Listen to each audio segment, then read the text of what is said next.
I'm back. So many crazy stories to tell you about. We'll save my personal stuff for the end of the video in case you're interested.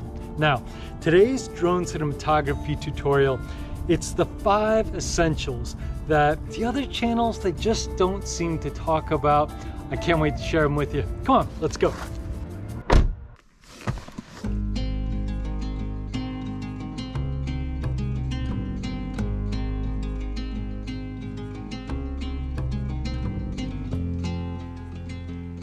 Maybe you don't consider yourself particularly creative or an artist or a craftsman, but it truly is inside all of us. It's the default natural state for being human.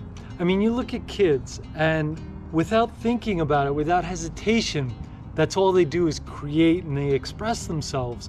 And as adults, we approach middle age and God, we just overthink everything. And we second guess ourselves, and there's fear of what criticism might come, and we just avoid it. But that doesn't mean that we're not creative. That doesn't mean that we're not artists and craftsmen, and we're able to express ourselves creatively. And it really does all start with the mindset. You have to identify yourself as someone who is creative. You're capable of expressing yourself, and man, that's just such a much more pleasant place to be.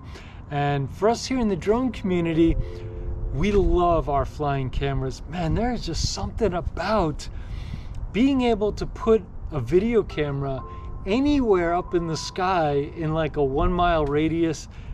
It's just endless creative possibilities for storytelling and finding cool subjects. And then of course, it's just plain fun to remote control this eye up in the sky and fly around. It is way cool.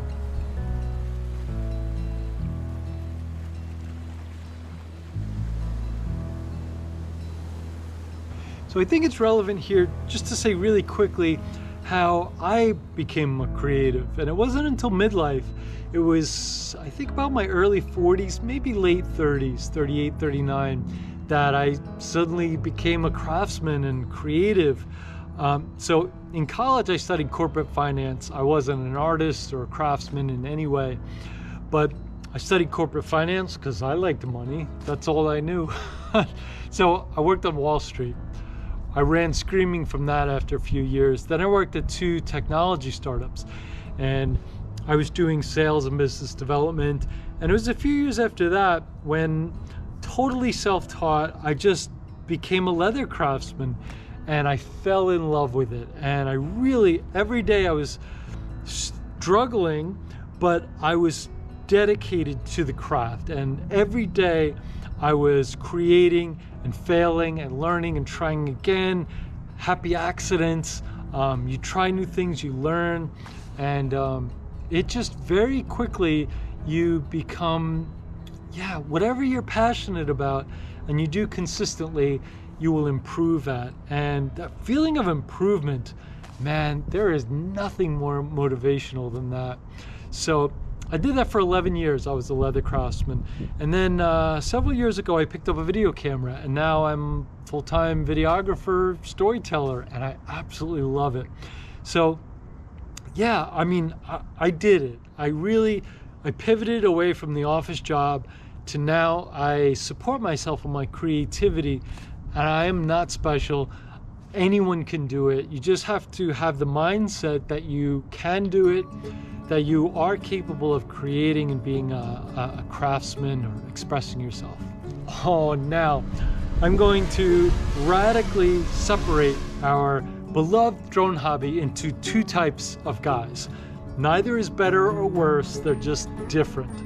So now, one group of guys, which includes me, I see the drone, it's simply a flying video camera. It's a flying camera that we can position anywhere in a 3D space to capture interesting subjects from very unique angles, and it helps our storytelling to move the camera in these crazy ways. It's a creative tool. Just like a paintbrush is to a painter, or a typewriter is to a poet. That's all it is. So I don't put stickers on my drone to make it look like R2-D2. I don't post photos on Facebook of my mountains of accessories and my bomb-proof case. I have none of that. I just see the drone as a creative tool, and I know there's some guys out there that see it the same way, as the camera is just, yeah, it is like a creative friend, but that's all it is. The camera is not the hobby, it's what the camera can create. It's just a tool for self-expression. I think you get it. So now, the other type of guys, I've been in this hobby for many years, and this is just what I've observed. So the other type of guy, they really identify themselves as a pilot, and they really get off on observing all of the rules, all of the legal laws, and knowing them all, and all of the little adjustments and ND filters and settings and accessories. They just really get off. That's the excitement, that's the juice for them, is just observing all of the little details. That is the opposite of me. I just don't care about the laws. I don't care about settings. I have one ND filter. I'm in auto exposure, and now I forget about it. I always have correct exposure. That's the most important thing. I'm in auto exposure. I'm not a slave to the settings and accessories. I don't care about any of that. I just focus on the boring stuff. I think it's exciting, but most people under 40 think it's tragically boring to talk about like the rules of cinematography and composition and leading lines and visual weight.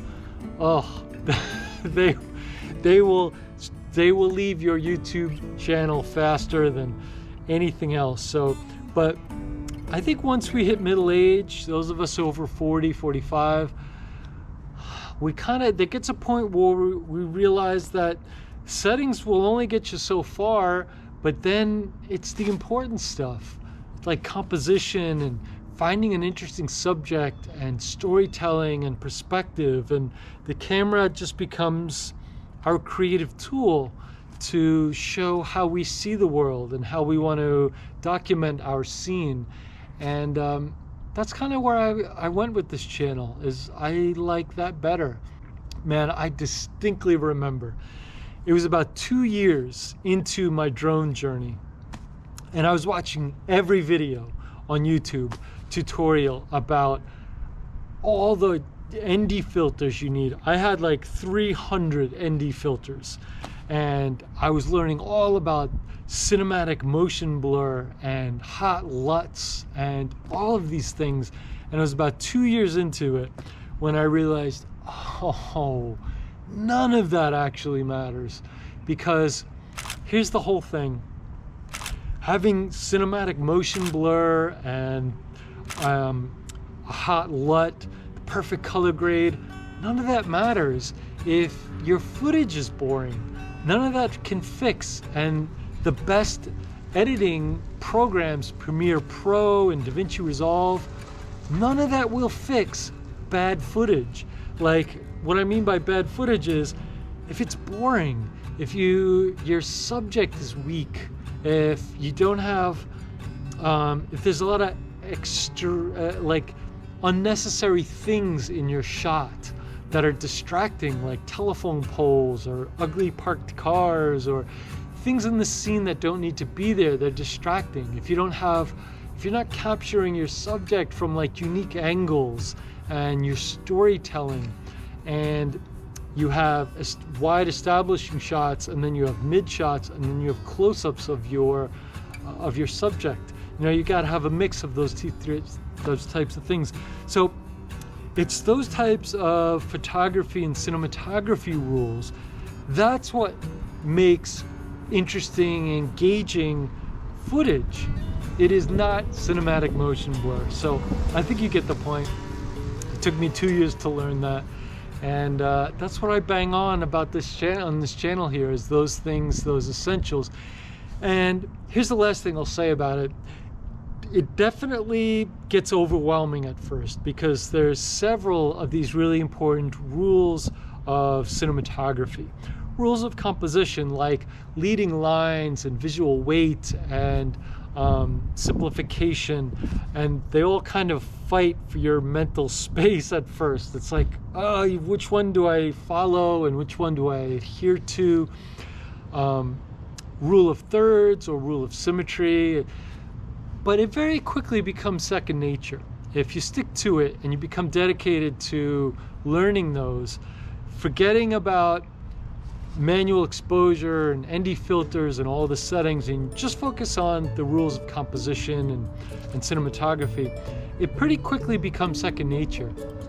And that's when people will start to say, like, yeah, you know, you got a good eye. And when someone says that, you got a good eye with a camera, that's all they're saying, is that you're observing the rules of composition well. It just feels right. The scenes are balanced and it feels natural, and it's not overly complicated, and you know, yeah, it just feels right. So it's kind of hard to explain, but that's all that is. All of those several rules of composition, when the majority of them are adhered to well, that's all it is. It feels right. And yeah, that's all I'll say about that. To find something interesting to focus on, I think we should bring the camera down closer to the ground so we can isolate something interesting. I think one of these commercial fishing boats would look really cool, like silhouetted with the sun behind it. So let's swing the drone around to the right here. Oh yeah, now we're talking. So let's now switch to 60 frames a second, because I always like to capture 24 frames a second and slow motion when I find an interesting subject near, usually water or moving animals, something like that.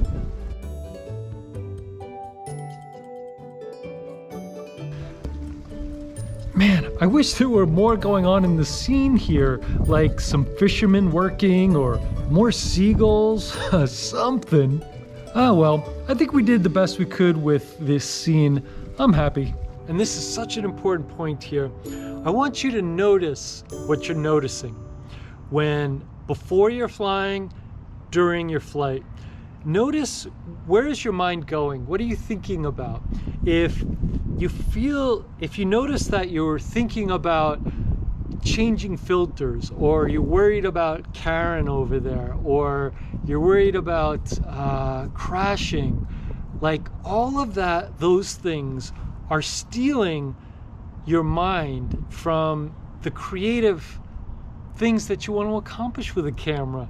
You cannot create beautiful cinematic footage and think about ND filters, changing ISO, changing shutter speed, worrying about what the people over there might think of you, and worrying about, yeah, you can't do both. You have to simplify this hobby so you don't have to think about a whole bunch of things. And I want you to notice what you're noticing before the flight and during the flight. Before the flight, you should really try and clear your mind as much as possible. Think about like what subjects you want to look for, what type of footage. I know when I'm around water or potential animals, I always think about, oh, I want to get 24 frames a second and 60 frames per second. I always want to have a slow motion copy of water and animals or movement. Yeah, so yeah, there's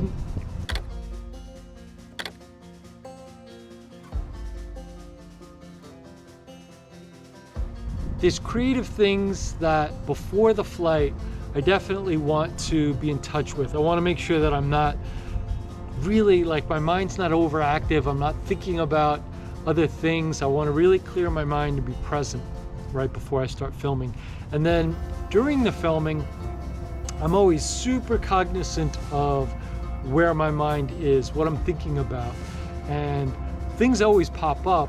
And then when I notice them, things that aren't important in the moment, I just notice that I'm noticing them, and then I gently put my attention back on my scene and what creative decisions I want to make, and is this the best angle to capture that the subject, and how is the light falling on my subject, and yeah, how can I be really creative with my drone?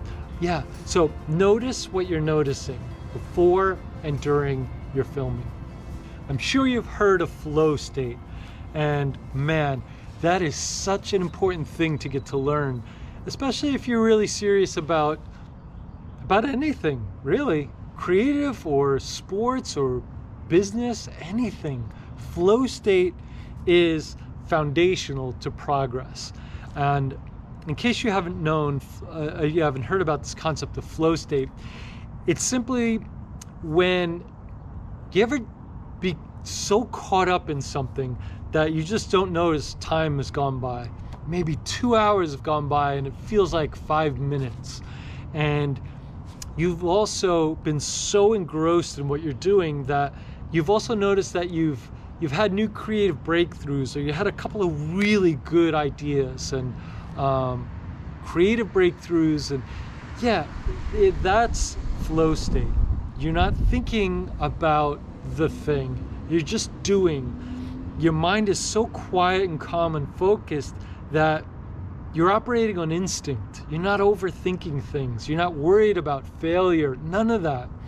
And it can be quite hard to enter flow state.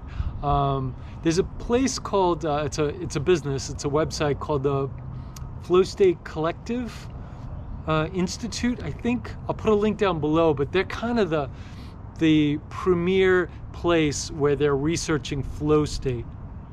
And they consult with like all of the biggest athletes and businessmen and creatives.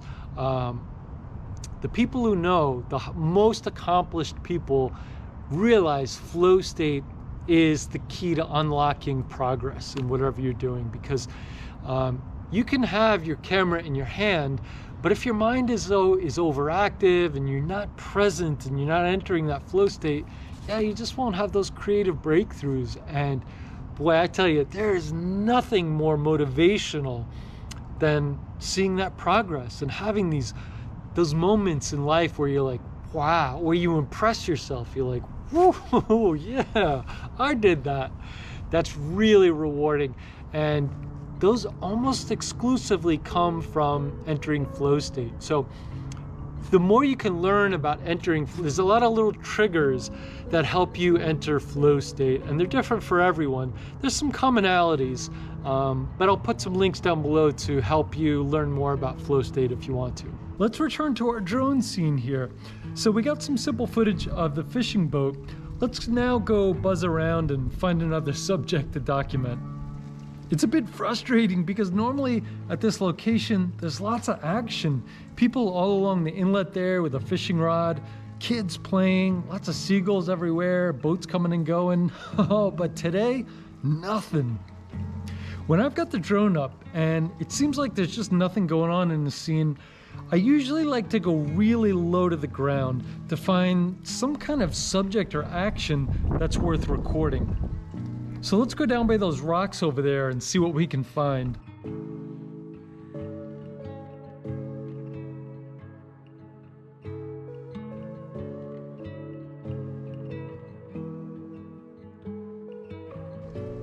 You know, I really like this simple little scene.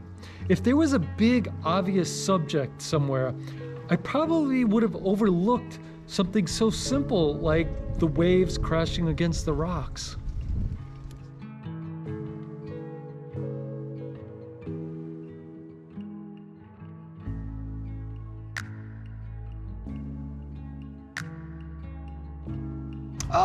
This next topic I love so much. It's very simple, and it's embedded in all of the ancient wisdoms dating back thousands of years. And it's simply this idea that you cannot pin your self-worth, your ego, anything, your joy, you can't pin it to the quality of the result. you have to find joy in the process of creating, in the process of doing. It's a process of acquiring new skills and creative breakthroughs. Even in business, all aspects of life this applies to, but particularly in the creative process. So what I'm saying here is you have to find joy in the creative process, in understanding all of these kind of complicated rules of composition and cinematography.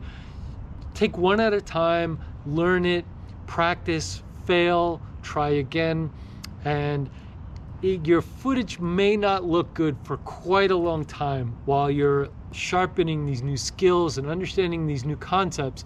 Do not pin your joy for this hobby in the quality of your outcome, because the footage is going to suck for a while.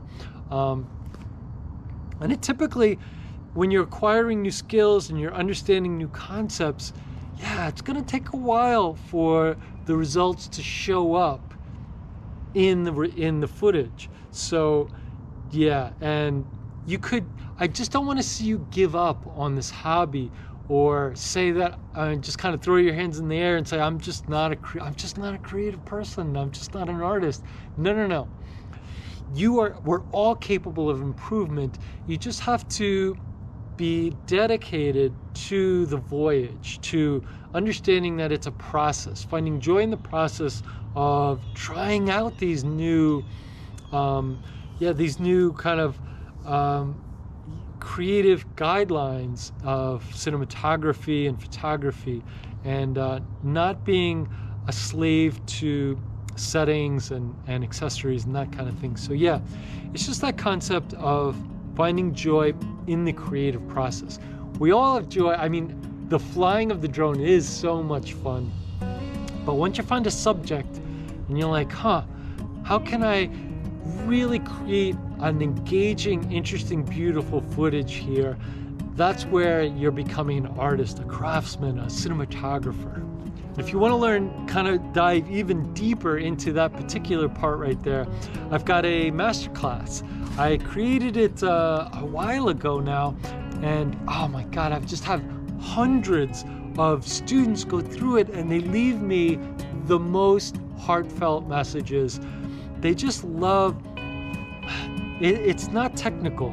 It's much more mental and about identity and understanding the creative process. And yeah, it's kind of those non-concrete things that I explain in the masterclass. And I would love for you to take it. I'll put a discount code down below. The course is only $19.95, I think. And I'll put a 30% discount code down below for you. And it's just, I will give you your money back if you don't like it, but I've never once had to give money back. It's just, I put so much time and effort into it. I think it's like 5 hours long for like $15. It is so worth it if you're on board for what I'm saying here about more pursuing the life and the craft and the identity of a cinematographer. Now, here's a good one. We've all had the idea of the thought of making something physical with our drone footage and our drone photos. Maybe it's, and that's what I want to talk about here. And it's a really important step for an important reason. Turning our digital footage, our digital media, into something physical. Printing out a photograph and framing it. Creating a magazine, a self-printed magazine, which they call a zine, or a coffee table book, a calendar. There's so many things you can make. But there's also the idea of making this idea of a project. Maybe it's a documentary about, I'm fascinated by trains, particularly old like cargo trains and things like that. I've also riding the New York City subway my whole life.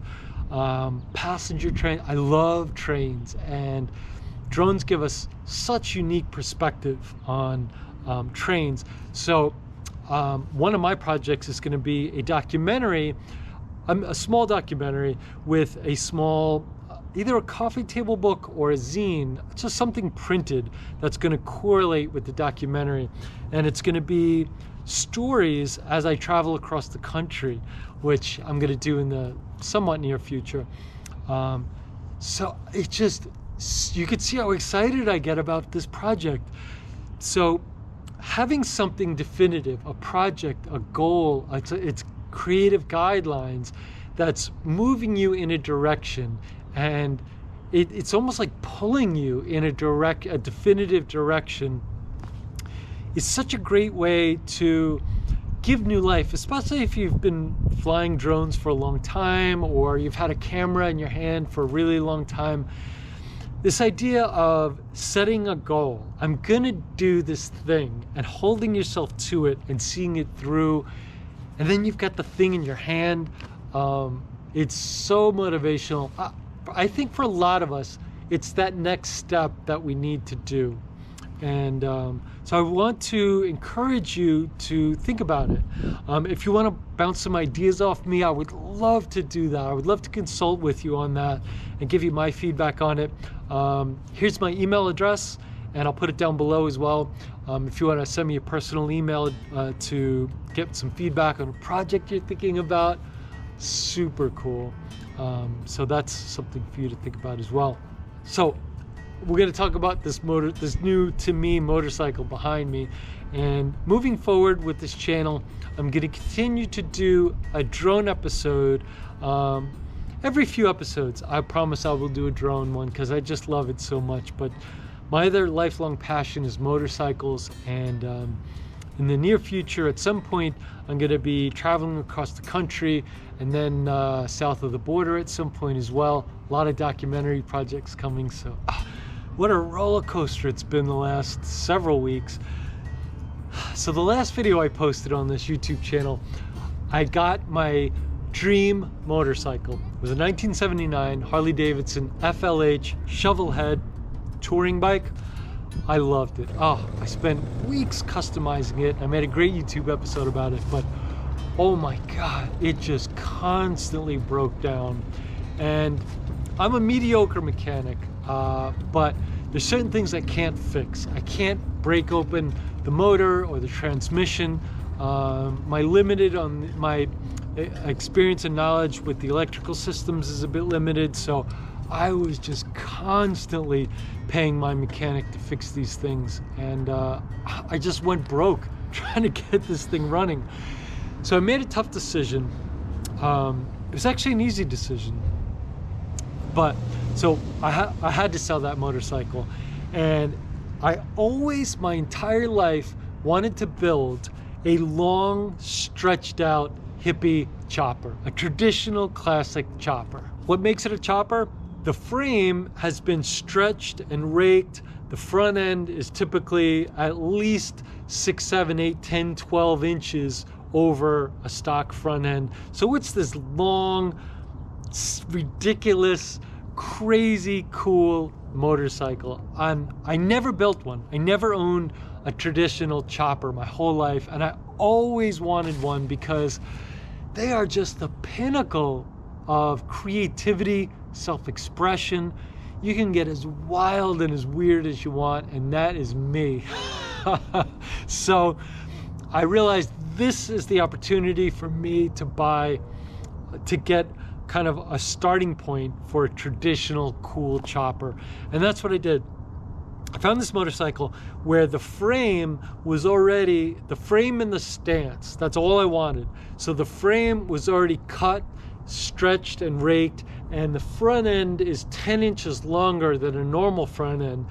And that's kind of the expensive part, to take a frame to a frame guy that specializes in that. For them to, it's expensive for those guys to cut the frame and then extend it. They've got to slug the frame so that it's super rigid, make sure everything is dead laser straight, and then they've got to angle the neck out. All that's very expensive to find a good guy that can do that properly.